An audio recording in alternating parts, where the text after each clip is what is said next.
Welcome to Practical Talk Time. I'm your host, Usha Kumar. This is the time of the year when we've finished all the holidays and all the New Year parties, and now we start turning attention to ourselves and our bodies and our minds. And it'll be a good time to think about healing in case you need healing of any sort to kind of help you with your own well-being. And to talk about spiritual healing in particular, I have an excellent guest, Martha. She's also called as MMeilleur, and she's a student at the School of Divinity at Harvard University. So she's here to tell us about what spiritual healing really is. Please join me in welcoming Maxine. Hi, Maxine. Hi. I'm sorry I used your official name first. Because your official name stands at the top of my head. Oh, it's my legal name, but I always go by my middle name, Maxine. Welcome to the show. Thank you. I'm so excited you're here. You drove all the way from Cambridge, Massachusetts to be here on the show today. Yes, and thank you for having me on the show, and I know your listeners will really appreciate the topic of spiritual healing. I've often wondered about spiritual healing because we do hear about all kinds of healing, energy healing, Reiki healing, and this and that. And spiritual healing, I just want to know what exactly it means according to you. Sure. Spiritual healing is the mother of all these alternative energy healings. It can be considered the mother of Reiki, the mother of energy healing, and I've prepared a slide for you. And reading from the slide, the Spiritualist National Union, which is the federation of all the spiritualist churches, defines spiritual healing this way. It's a form of healing by the use of forces and energies from the world of spirit, channeled through the healing medium by the laying on of hands or on near the body, or by prayer or the direction of thought from a distance. Simply put, spiritual healing is from spirit, through spirit, to spirit. And very importantly, it is a complementary treatment. It does not replace orthodox medicine. It is not an alternative to it, but it complements it. And how is it done? How is this healing happening? How is it done? Well, very simply put, the healing medium is like the fire hose in a fire. It connects, the healer connects the patient to the world of spirit, and through the healer flows the energy. So the healer has to be attuned or is in contact to both the patient and the spiritual world. How many types of spiritual healing are there? Or there's just one type? Or? Well, no, actually there are 4 different types, and it should be noted that no one form of spiritual healing is any better, any worse, but they are this way. The first form is, and there's a slide on this as well. The first form is contact healing. It's what you would know as laying on of hands. So the healer would actually touch the person to be healed. Of course, not in the private areas. Doesn't have to move. The healer doesn't have to move their hand around. Doesn't have to touch the area that's afflicted. Just lightly put their hands on the back of their shoulder. And so that's the first type, the contact healing.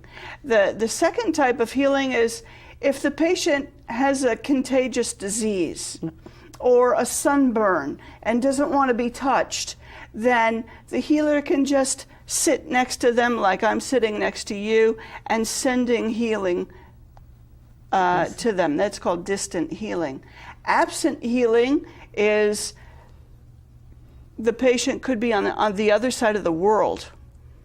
And the last form of... Do they have to know that somebody's trying to heal them? No. Or do they have to be sitting there prepared saying, okay, No, so, no. not at all. Not at all, because it is, remember, it's the healer who is in contact with the patient and the spirit world. So the patient doesn't need to know. Doesn't need to even know that somebody's sending them. Someone is sending them healing. And the fourth type of spiritual healing is when the healer actually goes into a trance state. Oh, I see. Again, the four types, not one is better than others. They're equally effective. And actually, when you look at this type of healing, who does the healing? What kind of people have done it before, and how do they get trained now?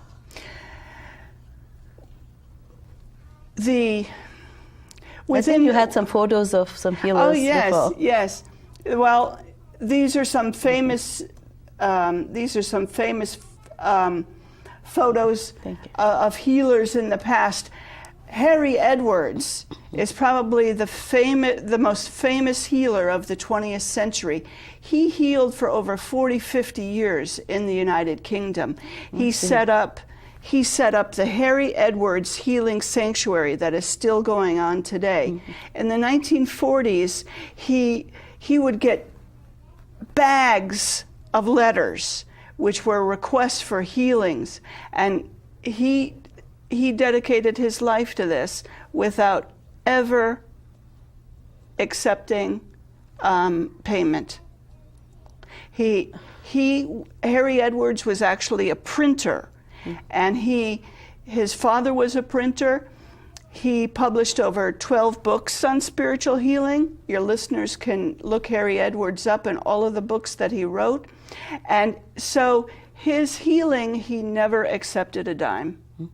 I'm just wondering, I think if you look back in history, we have many healers who were touted by the public as their spiritual leaders or even gods in some cases. But then in current day world, is there anyone like that? Anyone who has this kind of healing ability? And well, the healers don't necessarily bring attention to themselves. They don't, healing is a form of mediumship, even through spiritualist churches, that is free. That is free. That is part of the worship service. People get trained in it. So they don't bring a great deal of attention to themselves, even though they're highly trained and have followings. There are many good healers that I do know, but they're very modest people. They're very modest people. If you spent... So the real good healers will not be advertising all over the world. Well, charging big gosh, amounts. No. So. There's a well-known healer down in Brazil who people fly down to Brazil just to meet him and just to be healed from him. To say that this is the greatest healer today is taking it out of proportion. Every spiritualist church has spiritual healers, and there's the Harry Edwards Healing Sanctuary that is run by the students of Harry Edwards. Again, if you want healing, you just email them, get on their healing list for free. So there are really good spiritual healers out there, but they generally don't bring a great deal of attention to themselves. Does one need to have faith in order to be healed by a healer? Absolutely. Because this is spiritual healing, and you say you have to go to the church or wherever. Absolutely not. Absolutely not. If you bring a baby in for spiritual healing. Yeah. How can the baby have faith? If you bring an animal in for spiritual healing, how can the animal have faith? Mm-hmm. So faith is not required at all. I see. And it does not matter which religion you follow. It doesn't matter what religion, it doesn't matter what condition the person is in, it doesn't matter what physical, mental affliction they might have. It doesn't matter if they're on the other side of the world. It doesn't matter that they know that someone is giving them spiritual healing. So it's... because I recently read several reports in India and Nepal and those areas that certain religious groups have been trying to provide healing for some people there and then converting them to their religion. So all kinds of things are going on in this world in the name of spiritual healing. So we want to point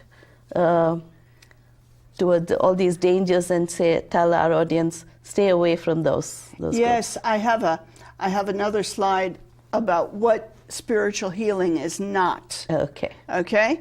And while they're bringing that slide up, I'll tell you that spiritual healing does not involve the use of symbols.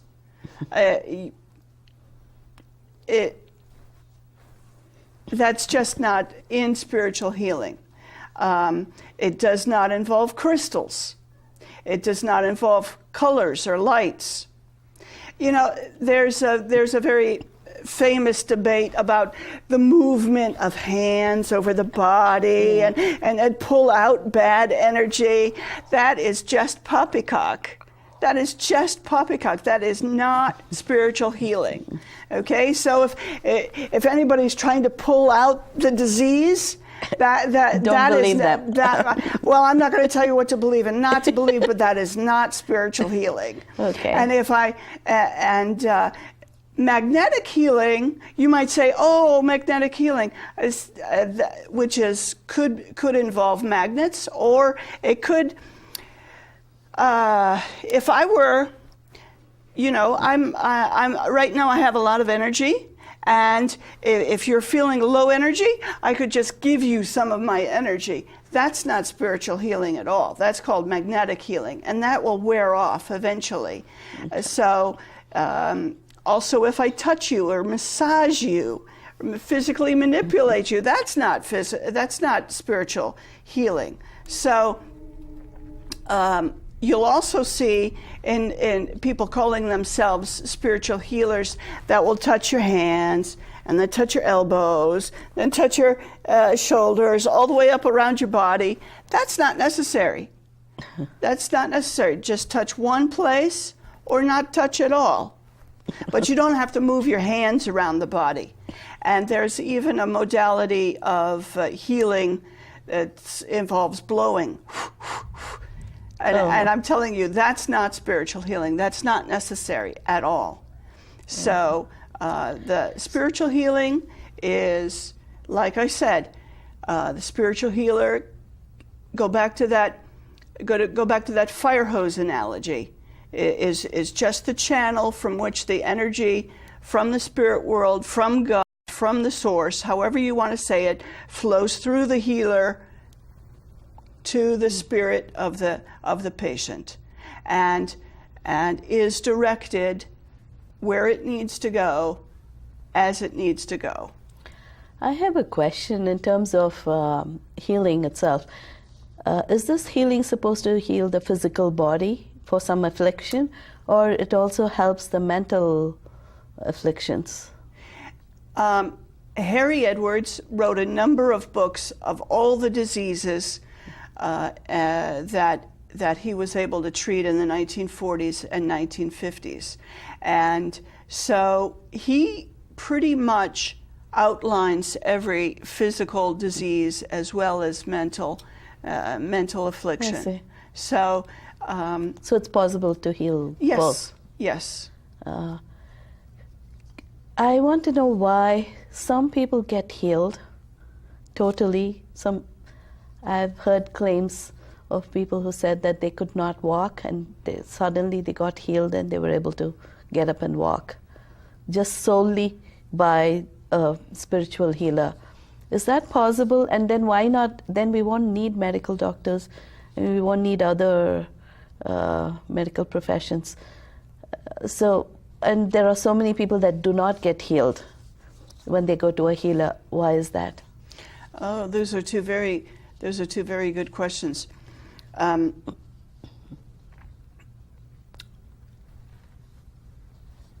The truth is, spiritual healing is governed by laws, but there's still a lot of things we don't yet completely know. For example, why is one person healed and another person not? Remember that fire hose analogy, and that spiritual healer on that date, is having that connection between the spiritual world and the patient. Maybe they're not connecting very well.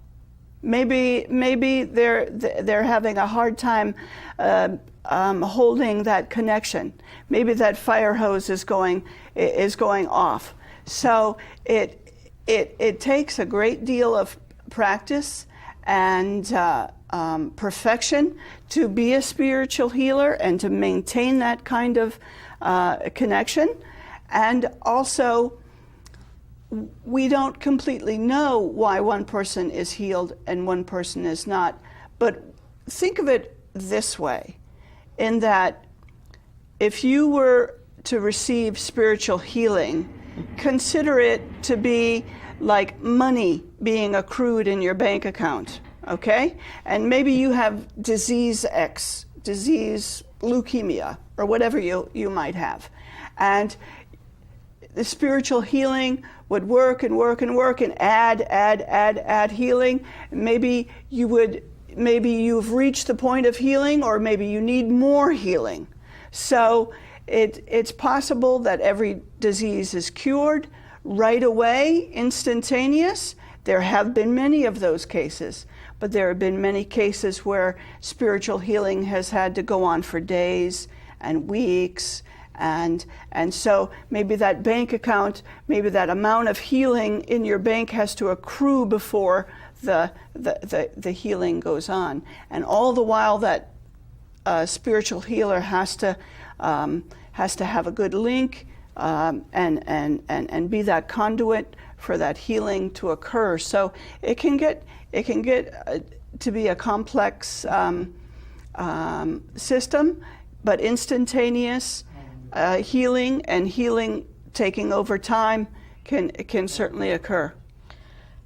In terms of a person who says, "Oh, I'm not getting healed at all," what could be the reason? Like I said, it could be the healer. It could be the disease or the affliction needing more treatment. And, I've often wondered of that question. I said, can you heal someone who doesn't want to be healed? Which sounds like a funny question. Who wouldn't want to be healed? But think about Charles Manson, or a very disturbed individual in jail, crazy person in jail who maybe, have committed horrible crimes, and who's obviously very crazy, and whoever speaks to him in jail can tell him he's still crazy. So can a person like that be healed? And I thought about that for a long time, and I thought, wouldn't it be nice if we could help our fellow brother and fellow sister to send them prayers and get them healed? But what about that crazy person who maybe wouldn't want to be healed right away? They don't want to change who they are, basically. But I go back to what I said before, of just sending them healing will do them good eventually. Will add to their healing bank account, if you will, and maybe they'll reach that top, and then healing will occur. And they won't be a menace to society anymore. Right.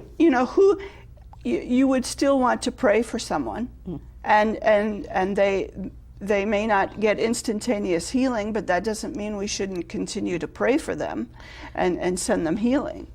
If someone has a serious affliction, can they rely solely on spiritual healing? No. I mean, that is unethical for spiritual healers to say, stop going to your regular doctor. Stop going to Orthodox medicine. No ethical, moral, properly trained spiritual healer would ever say, stop going to your doctor. Spiritual healing, like I said before, is a complementary treatment, not an alternative. Now, there's an interesting note, because in the United Kingdom, spiritual healing is well established. Harry Edwards got it to be approved in the 1950s. And if you go to the United Kingdom and you go to your general practitioner, you can request spiritual healing. And it will be given to you free, at no cost to you, and at no cost to the government. And if you go into a hospital in the United Kingdom and you say, I want a spiritual healer, again, spiritual healing in the United Kingdom is to such a degree that there are spiritual healers qualified, certified by the spiritualist churches that don't get a penny, that the hospitals call and say, can you come in and give spiritual healing or give distant healing for patient X? So wouldn't that be wonderful if you could, if in the United States Maxine, you could I wish go, we could have that in the United States, especially considering the state of this whole and it's healthcare. In the United Kingdom, in the United Kingdom it is free. The healers don't get paid, no cost to the government, and no cost to the here the individual patient. pays, especially those who have individual insurance. We pay so much of premium, and for that they should give at least some free things like this and nothing. I think it's important for society to understand that these things are available, and we should. And when other developed countries are having it, we should try and bring them here and use that for our benefit too. Well, the last slide I prepared was where your listeners can find out more information on spiritual healing, whether they want spiritual healing for themselves, whether they want spiritual healing for someone they know, or whether they would just want to learn more about it and learn to become a spiritual healer. First of all, Connecticut is blessed to have several spiritualist churches. And the first thing I would say is go to your spiritualist church and get on their prayer list, okay? And if you can't do that, then the Spiritualist National Union International is the international arm of the Spiritualist National Union in the UK, and you can learn spiritual healing and get spiritual healing. I would say go to this website. And also the Healing Sanctuary of Harry Edwards, very famous. Again, no charge, right? They're all free. No charge for the healing. You might, for a class or something, that they might have that, but never is spiritual healing charged money for. And so the last place is that very famous healing sanctuary that I mentioned by Harry Edwards in the United Kingdom, and they have prayer lists or healing lists, I should say healing lists from people all over the world, and you could even go there. So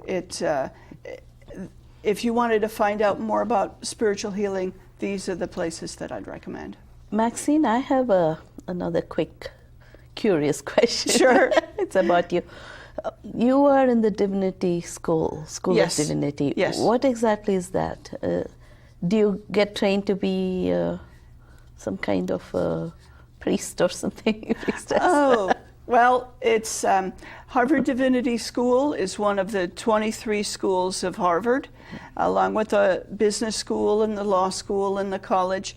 And the Divinity School has students of all faith backgrounds, and some students do not have a faith. So they offer a number of degrees. Some are pure So academic. your degree, what will it allow you to do?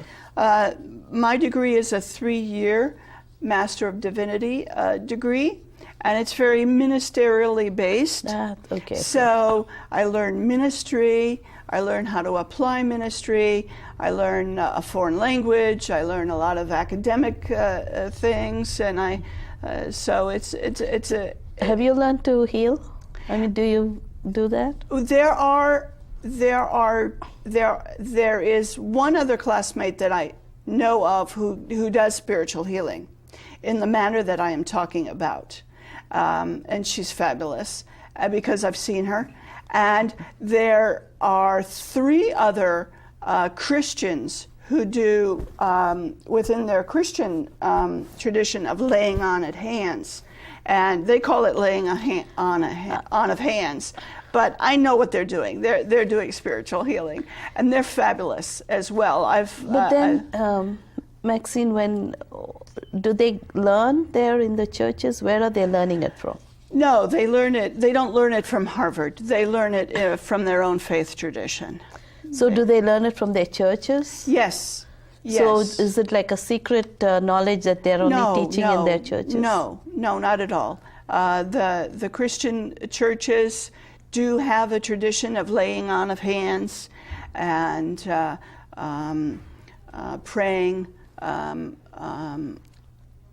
praying for intercession from Jesus or from God. But as a spiritual healer, I can see what they're doing and I can feel what they're doing. And they're that fire hose that I talked about earlier. Yeah. And whether they do it from the Christian perspective or the spiritualist perspective, it's still spiritual healing. Because sometimes it's difficult to assess, when someone says I'm a healer. So we need to really check them out. That's why I asked. Well, thank you. You're welcome. We are out of time. Thank you very much, Maxine. Thank you. You're Be welcome. sure to stay for the next show. Sure. Thank you all for watching. I hope